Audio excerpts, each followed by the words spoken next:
not serious. Fighting a Mike Tyson, yeah, I can understand. It's a lot of money.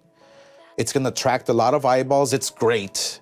But the only critique I have for Jake Paul is that, if you want to take the sport serious, then take the route that world champions take, fighting top 20, top 10, top 5. Boxing pros have revealed why Jake Paul is making a big mistake by fighting Mike Tyson. Jeff Fenech, Mike Tyson's ex-trainer, is confident that Tyson will take down Jake Paul in less than 2 rounds. Nonetheless, Fenech highlights that the forthcoming match holds importance that transcends the mere knockout. He said, "I have no doubt if Mike takes it easy and doesn't try to punch at the same time, if he makes Jake Paul miss, Mike will knock him out in a couple of rounds. 100%. Fenech is certain that Paul will be unable to handle Tyson's might. He added, "I spoke to Mike and I told him what I felt. Hopefully, he'll listen to me. We said the same thing anyway. If he does what he said, then I have no doubt he will knock him out. He'll have no problem." Fenech, having a deep history with Tyson through their numerous collaborations, witnessed the conclusion of Tyson's professional boxing journey, including the unexpected defeat by Kevin McBride in 2005. Additionally, Fenech took on the role of trainer for Tyson's 2020 exhibition match against Roy Jones Jr. Tyson commands both fear and respect within the boxing community. His formidable presence, relentless fighting style, and explosive knockout power have cemented his status as one of the most intimidating figures ever to step into the ring. In his comments, Anthony Joshua provided an interesting historical background to Tyson's skill and supremacy. Joshua said, "It's quite interesting because in the era of Ali's heavyweight reign, the heavyweights were ranked as cruiserweights. So in the Mike Tyson,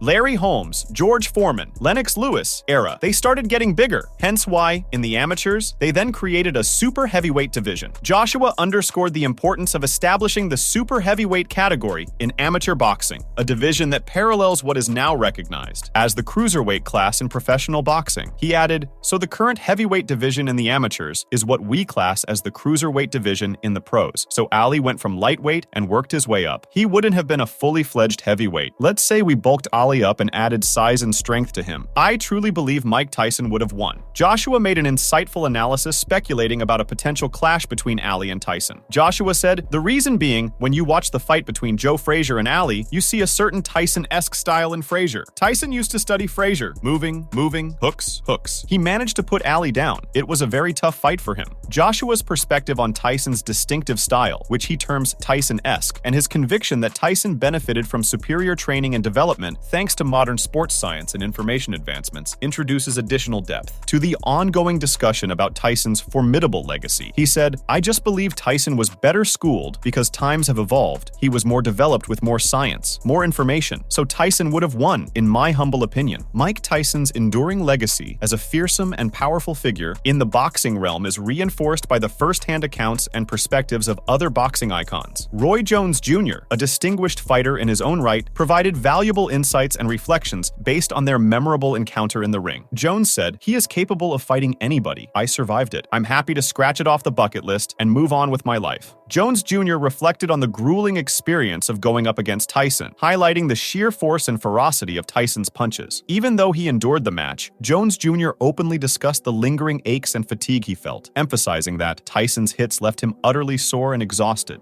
He hit harder, everything hurt. His hands hurt, his head hurts. Everything hurts when I make contact. So it's like, I'm like, wow. Recognizing the distinct hurdle of stepping back into the ring after a 2-year absence to confront Tyson, a titan in the annals of boxing, Jones Jr. contemplated his approach for the upcoming bout. Taking cues from Tyson's past encounters with Lennox Lewis and Evander Holyfield, Jones Jr. honed in on the tactic of engaging in close clinches with Tyson to nullify his formidable uppercuts and potent punches. And it makes you so fatigued trying to deal with him, trying to cause on the inside. You got to keep his arms locked up. I learned that from watching Lennox Lewis and Holyfield fight. You got to lock his arms up or he'll hit you with them uppercuts. So I was trying to keep his arms locked up, and the referee told me I let him go. "What you think I'm gonna let him go so he can kill me?" Nah, bruh. It's not gonna happen like this. So Jones Jr. underscored the significance of honing clinch work and effectively landing punches in close quarters, all while ensuring his guard remained tight to stymie Tyson's formidable power. Despite enduring substantial discomfort from Tyson's blows, which even left his jaw tender from a punishing uppercut, Jones Jr. maintained steadfast resolve, affirming that he never experienced dizziness nor entertained the notion of succumbing to the canvas. to work on the clinches, and with the clinches it made it good. So I was able to land punches on the inside of the clinch and get him back before he could ever throw anything good. So That's what my strategy was going in. That's what our strategy was going in, was to clinch him on the inside, box him outside, clinch him inside. Moreover, Jones described taking quite a few punches that hurt him, but he insisted that he never felt lightheaded or considered falling to the ground. Oh, never thought about dropping, but it was 2 good shots. One good body shot he hit me with, and he hit me with a uppercut straight up and threw my jaw off a little bit, but my jaw's still a little sore, but it's all good. It happens in fighting, you know what I mean? So it's like, I knew it was gonna happen.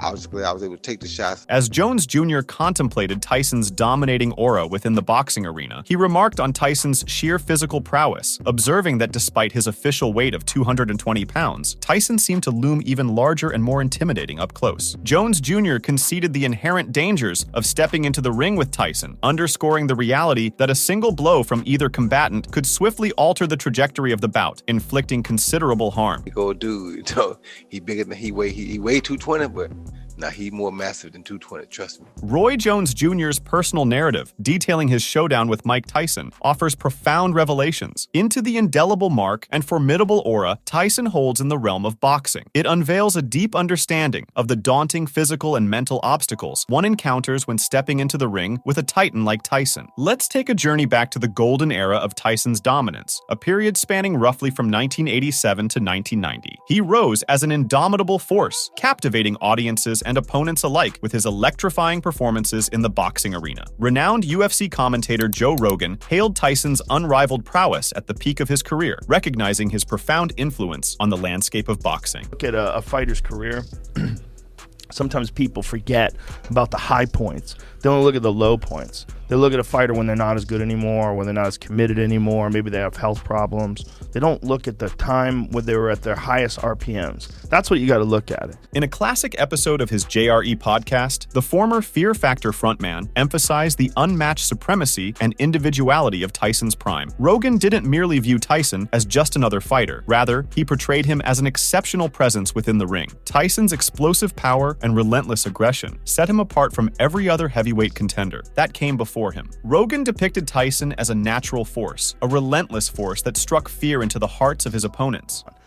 But Mike Tyson, in his prime, in those years from like 86, 87 to 89, 90, whatever those years were, where he was just storming the gates, I put that Mike Tyson up against anybody who ever lived. Rogan underscored the distinctive attributes that distinguish Tyson from his heavyweight counterparts, portraying him as a paradigm-shifting figure in the realm of combat sports. Tyson's unyielding ferocity, masterful finesse, and unparalleled knockout prowess positioned him as a formidable presence, consistently leaving adversaries vanquished in his wake. Rogan's profound reverence for Tyson's prowess and supremacy shines through as he paints each of Tyson's prime fights as a masterstroke of execution. He extolled Tyson's relentless power, annihilative force, and pinpoint precision, underscoring the flawlessness with which Tyson executed his strategy and overcame his adversaries.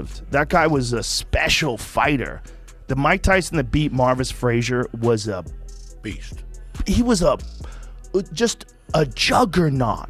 Just you couldn't stop him. He was coming at you and he had everything. He had knowledge. He had this deep library of films that he would watch because his manager was Jim Jacobs, who was this boxing historian. In Joe Rogan's poignant homage to Mike Tyson, at the peak of his career, he eloquently highlights the profound imprint Tyson left on the landscape of boxing. With an unparalleled blend of finesse, strength, and ferocity, Tyson reshaped the heavyweight division, etching his name alongside the pantheon of boxing greats. Rogan's depiction of Tyson as a unique force and a dominant presence reiterates Tyson's standing as a true icon of the sport, emphasizing his lasting impact on the realm of combat athletics.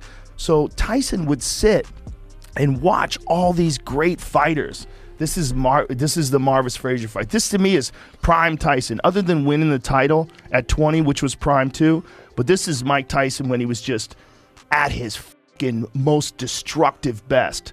He just stalked people down and smashed them. And He moved so well. That was part of the thing about Tyson that people forget. It wasn't just the knockout punching. He was so hard to hit, man. As Rogan delved into the nostalgic reverie of Tyson's golden era, he shed light on the unparalleled qualities that etched his name as a towering figure in the realm of boxing. Amidst the turbulent narrative of Tyson's path through the tumultuous 1990s and 2000s, fraught with a flurry of off-ring controversies, Rogan advocates for an appraisal of fighters like him, not through the lens of their entire careers, but through the prism of those singular, luminous moments that defy comparison. Where every fight was an execution. And, people would look at like later on in his life, like, look at this is him taking Marvis out. I mean, just ferocious, destructive, accurate, precise. Everything is perfect. The technique is perfect. So strong. So he had everything going for him. Oscar De La Hoya, on the other side, has cautioned Jake Paul because he believes the impending bout will worsen Paul's already dubious reputation. Jake Paul, for what he's doing and the attention he's bringing to the sport and what he wants to do with his promotion company and help the fighters, I love that. But he also talks about, being a world champion. De La Hoya highlighted Paul's rhetoric about aspiring to be a world champion and treating the sport with utmost seriousness. However, De La Hoya discerned a disconnection between Paul's words and actions leading up to the fight. His central criticism of Jake Paul centered on the misalignment between Paul's ambitions and his approach. De La Hoya suggested that to earn genuine recognition and respect from boxing enthusiasts, Paul ought to emulate the path embraced by world champions, rather than engaging in spectacles like facing off against Tyson. De La Hoya voiced apprehensions regarding Mike Tyson's age and physical state. Leading up to the match, he underscored that Tyson isn't exactly a young buck anymore, accentuating the difficulties and dangers inherent in participating at an advanced age in such a grueling and physically demanding sport like boxing. I worry about Tyson because we all love him. Sure. We all love him, and he is 57, is he? Yeah. He's no spring chicken anymore, that's for sure. In his critique of the match, De La Hoya emphasized how this bout is drawing in a fresh demographic to the realm of boxing, highlighting its potential to foster the sport's evolution and broaden its appeal. This insight from De La Hoya sheds light on the transformative influence that headline-grabbing crossover events, such as the clash between Tyson, a seasoned heavyweight champ, and Paul, the YouTube sensation turned pugilist, can wield in extending boxing's influence and captivating a novel audience. Paul and Mike Tyson, attracting new eyeballs, a younger demographic, you call it what it is. I mean, headgear, bigger gloves, but it's still boxing and it's still attracting fans, new fans. I think boxing's in a good place right now. In the latest scoop, Jake Paul has dropped a bombshell, expressing his apprehension after analyzing the training tapes of his boxing rival, none other than the legendary Mike Tyson. The boxing matchup has ignited a storm of debate, especially given Tyson's comeback to the ring at 58, alongside some eyebrow-raising training clips making rounds on the internet. Even if the footage failed to sway the masses, Paul admitted it heightened his awareness of his environment. Speaking on his podcast, BS with Jake Paul, he confessed to feeling nervous while observing Tyson's pad work. Witnessing Tyson's intensity fueled Paul's motivation, especially noting Tyson's lightning speed. Paul embraced the notion that harboring fear, whether in the ring or during everyday workouts, serves as a catalyst for growth and improvement. I eat fast, but it's motivating, I think. And I think it's good to carry fear into the ring and with you on a daily basis when you're training because it makes you better. And so Paul expressed his exhilaration at the prospect of confronting his most formidable, daring, and potent adversary yet. Transitioning to the heavyweight division posed an exciting challenge for him, and he conceded Tyson's imposing presence. Additionally, Paul detected a sense of underestimation from others, observing that comments on Tyson's social media hinted at suspicions of foul play should Tyson be defeated. it excites me that I have my toughest and craziest and most powerful opponent to date. And the challenge of going up to heavyweight is kind of like fun. That is a benefit because I've been eating a lot of pasta. You love pasta. I love pasta. So that's a good thing, but he definitely is looking like a fucking animal.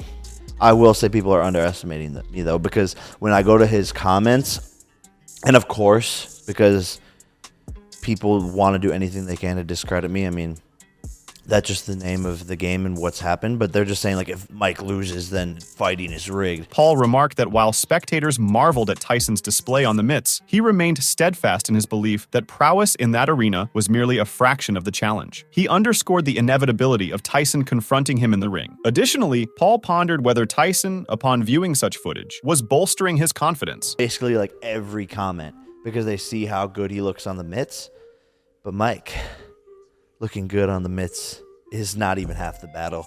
You have to face me in the ring, and he knows that. Every yeah. Why are you talking shit? He knows all that. But I think he might be like seeing these videos of how good he looks hitting the mitts and like getting like turned up, and his confidence is probably growing. However, Tyson's resolve stands unwavering, defying the tides of time as he remains resolute in his ability to compete. His foray into professional boxing last graced the ring in 2005, culminating in his retirement during the 5th round against Kevin McBride. Yet, even in retirement, he seized the opportunity to don the gloves once again in 2020 for an exhibition match against the esteemed Roy Jones Jr. The clash of these titans concluded in a tepid draw, leaving spectators craving the adrenaline rush of more electrifying encounters. But Tyson said, "I'm very much looking forward to stepping into the ring with Jake Paul. He's grown significantly as a boxer over the years, so it will be a lot of fun to see what the will and ambition of a kid can do with the experience and aptitude of a GOAT. It's a full circle moment that will be beyond thrilling to watch." Paul and Tyson have both been diligently honing their skills for their upcoming showdown, yet enthusiasts are strongly leaning towards the notion that the YouTuber might encounter a challenging evening. A recent analysis of their respective video footage reveals Paul enduring a barrage of body blows from his adversary before demonstrating his prowess on the training pads.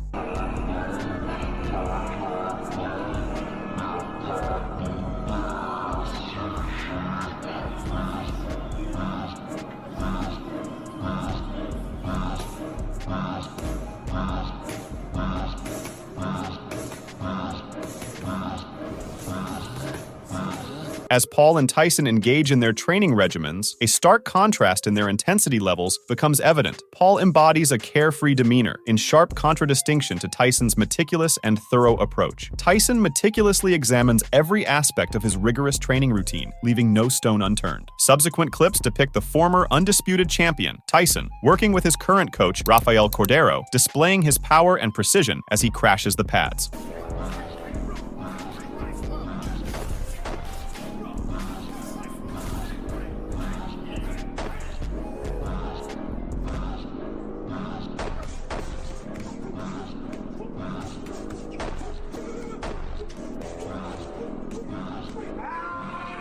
Opinions are divided regarding Mike Tyson's decision to re-enter the competitive arena. John Kavanagh, the esteemed head of SBG Ireland and coach to UFC sensation Conor McGregor, voices his opposition to the forthcoming bout. Kavanagh mentioned, "I don't know whether there's a wink and a nod behind the stage. Is Tyson going to be 60 or 58? Full force blows to the head at 58? No, it's not a good idea, no matter who you are. You don't need to be doing that. If it was kind of an exhibition and they're kind of sparring, great." To reduce the chance that Tyson may suffer a major injury, Kavanagh thinks the bout will be deemed an exhibition. He said, "Because I was asked about not necessarily just Mike, but this kind of YouTube boxing stuff. And my take on it now, rather than being snobby about it, is I just love anything. That gets more kids involved in sports." Kavanagh suggested that it would be advantageous if the engagement expanded to include combat sports like boxing, wrestling, or mixed martial arts. He commended Jake Paul for his potential role in boosting attendance at local boxing gyms, noting that this aligns well with their objectives and lauding these initiatives as excellent. Boxing, wrestling, mixed martial arts, whatever the case may be.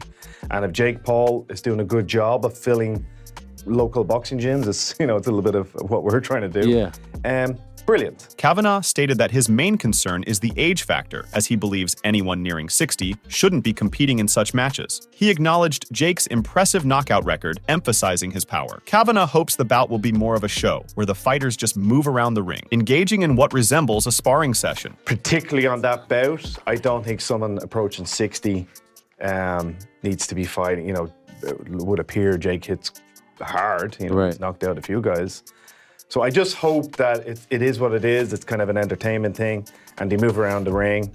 and kind of spar. So as long as it's that, thumbs up. Kavanaugh envisions that in such a case, both fighters might restrain their full power, aiming to entertain the audience with their performance. He also noted that he believes most spectators at these events are likely not hardcore boxing aficionados. Really high-level Yeah, boxing aficionados. yeah. Like, what are they really watching it for? They want to see a good press conference, maybe a bit of shoving and shouting, whatever else they put on. They'll want to see a spectacular event, lighting and fireworks, great walkouts. But once it goes, click. At the same time, KSI has been openly expressing sincere doubts regarding Jake Paul's chances in the forthcoming fight. KSI struggles to envision a scenario where Paul triumphs over Tyson. If Jake manages to secure a victory, detractors may downplay the achievement, pointing out that he beat an aging fighter who hasn't competed professionally in almost 20 years. Conversely, if Jake loses to Tyson, the blow to his career could be substantial, possibly even more damaging than his defeat to Tommy Fury. KSI said, "I just feel Jake's legacy will be, he can knock out old people. I think it's super sad. I don't know why Jake took it. It's a lose-lose. If he knocks out Mike Tyson and he's beaten by an old age pension, he's 57. Mike Tyson is 57 years old. Yes, in his prime, this would have been crazy, but now it's just sad. The primary goal of combat spectacles is to captivate audiences, without the draw of millions of viewers, the promise of significant financial gains, and the boost in fame. What motivation would Jake have to challenge Mike Tyson?" KSI added, "There's going to be so many people watching, millions and millions. Everyone is going to know him as a guy that knocked out an old Mike Tyson. On the other hand, Canelo Alvarez has made it rather evident that he has no interest in the upcoming fight." Not really, not even interested. No, nothing. Do you think it's good for boxing, not good for boxing? No. Paul and Canelo share a notable history, with Paul often calling out Canelo for a fight. Despite Canelo's growing acknowledgement of Paul's impact on the boxing scene, he remains steadfast in his decision to avoid a matchup with him. However, Canelo did appreciate one positive element, the event being hosted on Netflix. A lot of people think that Netflix is good for boxing. I think Netflix is good for boxing, but at that special fight, I think Netflix is doing something wrong there. I think Netflix being involved, yes, is good, but no in that kind of fights. Canelo sees it as a major missed chance for the streaming giant to launch with the Paul vs. Tyson fight. Manny Pacquiao also weighed in on the upcoming bout between Paul and Tyson. After the fight was announced, Tyson confidently declared he would put an end to Paul's boxing career, a sentiment that Pacquiao seems to agree with. Pacquiao continues to stand firm in his admiration for Mike Tyson's skills. When asked if he thought Paul could defeat the 57-year-old Tyson, Manny expressed his doubt, stating he doesn't believe it would happen. What do you think of Jake Paul versus Mike Tyson? That fight just got announced. Jake Paul versus Mike Tyson. They're gonna fight, huh? Yeah, they're gonna fight. Do you think Jake Paul can beat Mike Tyson? I don't think so. Make sure to check out some of our other videos on the screen if you enjoyed this one.